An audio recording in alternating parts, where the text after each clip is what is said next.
Essential Ann, and welcome to another episode of Women's Wellness That Works. We create a welcoming, safe, and comfortable space where women can share her story to inspire and empower others in their health, happiness, and well-being. On today's show, I would like to introduce you to a soulful, kindred spirit, Grace Harris.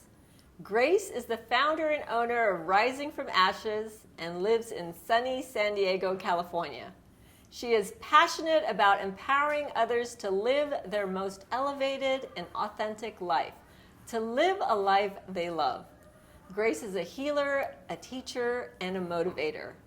She is a spiritual advisor and specializes in chakra alignment. From divine feminine healing to empowerment events and spiritual coaching, she loves to guide others in their ascension by utilizing her gifts. She is also a model and enjoys being in any creative space. Please help me welcome Grace Harris. Thank you for being here. Yeah, thank you for having me. Absolutely. I'm so happy to be here. You and I have a lot in common. We do, yes. Yes, and so we both live in California. Yes. Which is wonderful. And so tell me where you grew up exactly and a little bit about yourself that I haven't touched yet. Yeah. I was actually born in Orange County. So born and raised in Orange County. I moved to San Diego when I was around 18 years old. And so that's home to me. I love San Diego. I love the energy. I love the vibe. I love the people. So yes.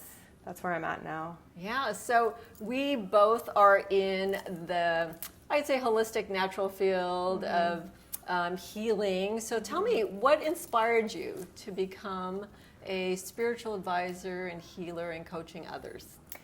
Honestly, I would say my own story, my own experience, my own journey in life is what spurred that on. I was raised in a Christian environment, in a very religious family. Yeah, I was raised Catholic, so I understand. Yeah. And so this is the spiritual aspect is kind of a switch of energy, you know what I mean? And when I became a young adult and started going through things, I went through some trauma that I really needed to figure out how to heal from and cope with. And I knew that I didn't want to be a victim, and I knew I didn't want my trauma to define me. And so that's when I really started to explore different aspects of spirituality and elevation and how I could just find peace in my day-to-day life.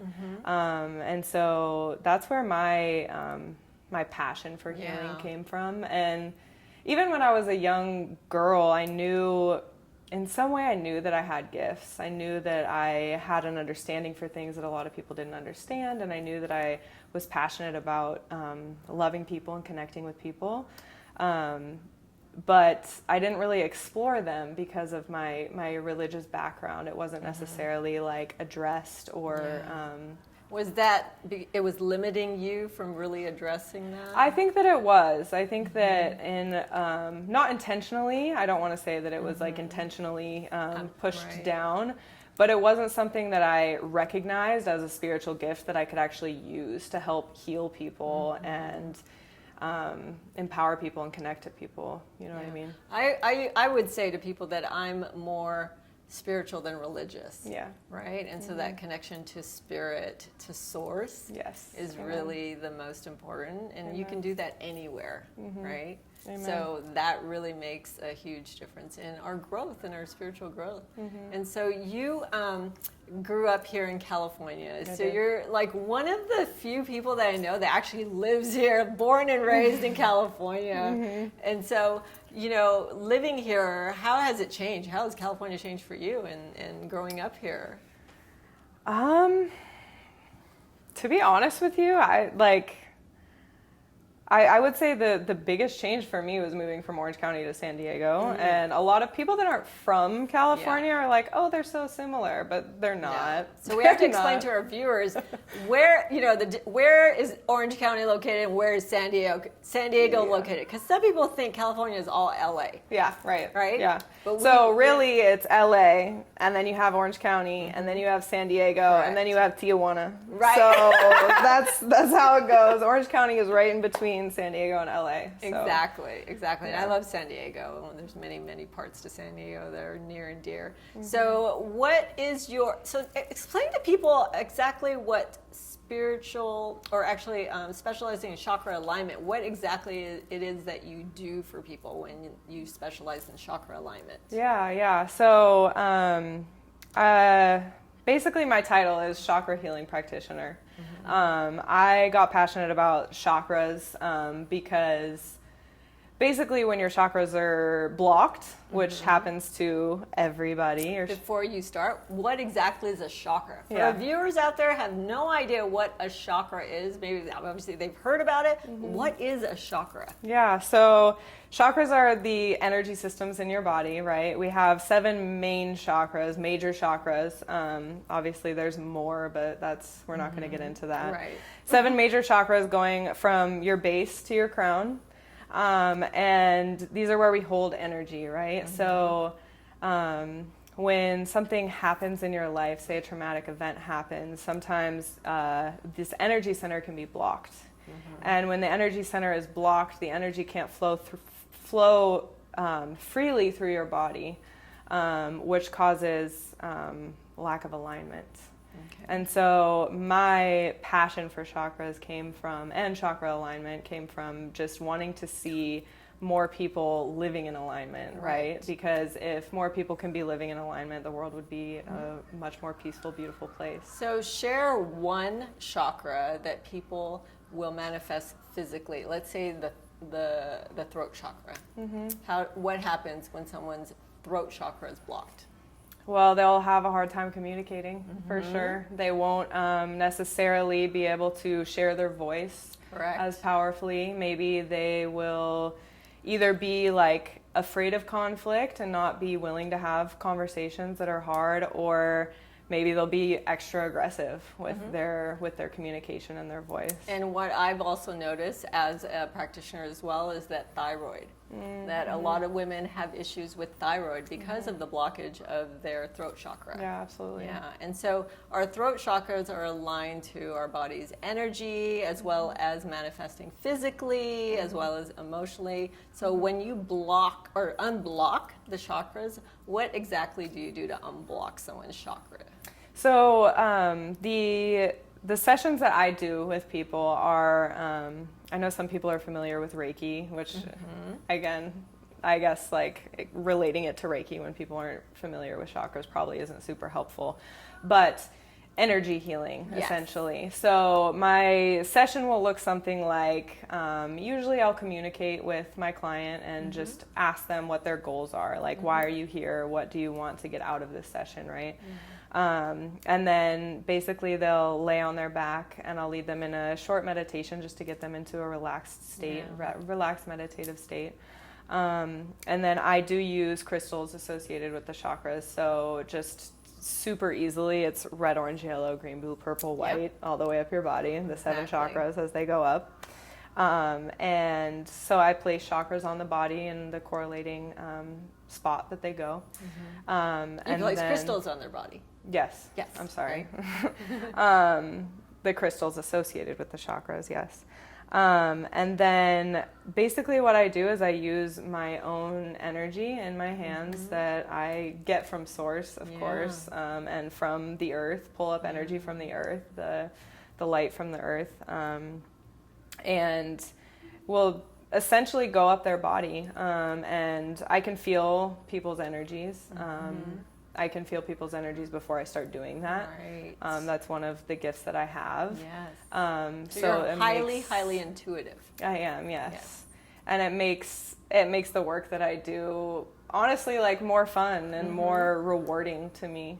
So basically I go up the body, I go down the body, I work where I feel like I need to more. I will place my hands on people with their consent, of course, in certain places that I feel like need more work and more attention.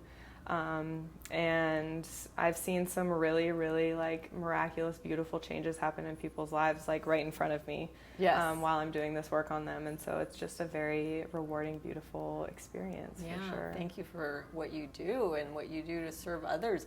So who's your average or ideal client? Who would be your ideal client? To be honest with you, the only thing I care about is someone who's open to healing. All I care about is that someone comes there with an open heart and an open mind to receive whatever is there. And the thing is people aren't going to pay for something that they're generally, sometimes they will, of course. But most people don't come to me and are like resistant about it, because it is something that people are like, what is chakra? You know, some people aren't familiar with it, like you were saying. And so when they come to me, usually they're open. And want to feel either more aligned, or they want to cleanse themselves of something, or they want to feel just more sure of the path that they're on, more sure that the decisions that they're making are right for them. And that obviously that comes from alignment. And so as practitioners and healers, you know, we are always giving of ourselves and our energy to others. Of course, we need to replenish also and fill our own cup. So what do you do for yourself to refill your cup and replenish your energy? Because you do give all your energy to, you know, your clients and people that you heal. So I most definitely meditate every day. That is essential for me. I love to flow and do mirror work and stuff like that. I have an altar in my space, in my home, that I spend a lot of time in. And I definitely make sure that every morning, before I do anything else, before I check my phone, before I get up, before whatever, I practice gratitude. And I practice, you know, things, what I expect from my day. I speak it, right? So that I can feel that alignment. Putting it out there. Yeah. I also do alignment, chakra alignment on myself all the time. But I would say something that has been so key in my spiritual journey, and I think that at the beginning of my spiritual journey, I felt like I had to, when I was going to meditate, I had to be in a certain place at a certain time with the right music, and I had to have my crystals, and I had to have my sage. And if I didn't have that, I couldn't meditate that day, or I couldn't get aligned, or I couldn't feel grounded. And it's the perfectionism in women that limits us from actually growing and flowing. And as I've grown over the years, I've gotten to a point where, regardless of where I am, no matter who I'm around, what situation I'm in, I know that I can take a second to ground myself. And people that know me see me, I put my hand over my heart all the time. And this is a grounding practice for me. It's very much like to bring me back to center and to align. I'm also known to drop into a stretch at any given moment to come back to my body. Absolutely. So I am the connection with the mind and the body. Yes, right? To bring myself back to center and to myself. And I will say that there are millions of women who are still not aware of the mind-body connection and how important that is to healing. And healing ourselves wholly is to really be aware of our thoughts, our mind, our body, and what's going on, right? So that we can heal. So that is a huge part of healing, is the mind-body connection. Yes, absolutely. What are 3 things that you love about yourself? I would say my love for other people. That's something that I never would want to change about myself, because I do love people very deeply. I care about people very, very much. I love, and I'm very grateful for, my gifts as well, my spiritual gifts. I feel extremely honored. And stepping into that power, as I said, when I was younger, it wasn't something that I felt like I could step into fully. And so as I did begin to step into that power, I feel so much gratitude for that, because I love the work that I do, and it brings me so much joy. And I would say my ability to empower other people as well. That also brings me a lot of joy. And I love to see other women be impacted by either the way that I live my life or conversations that I have with them. That's also a huge blessing. Great, that's beautiful. So in one word, answer this question. My purpose is? To empower. Health means? Alignment. Yes. Age is? I was going to say just a number, but that's more than one word. Yeah, that's okay. Just a number. Right? Yeah. And then beauty is? Oh, man. Beauty is everyone, the collective.